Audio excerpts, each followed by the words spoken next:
Sabi sa inyo na may asawa na yan. Opo, wala po silang sinasabi. Yung asawa po ng pinsan niya, tauhan ko po ron dati. Okay. Nagtatrabaho po dito. Hindi, wala po silang sinabi sa akin na may Okay, asawa. sige sir. So, kailan niyo po nalaman na siya po pala may asawa?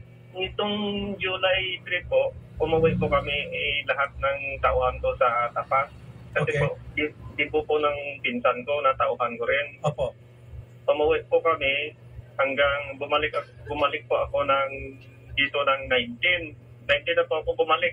Nung doon po kami sa Tapas, nung di po na gumagawa po kami ng palaypay ng para sa birthday, sa di po ng pinsan ko, tinatawagan ko po siya. Okay. Hindi po sumasagot at Okay. hindi po nagre-reply sa mga text. Mm. Yung patuloy ko po na tinatawagan, may isang taong sumagot, babae, pinsan niya daw po. Mm. Ang sabi niya po na sa hospital po si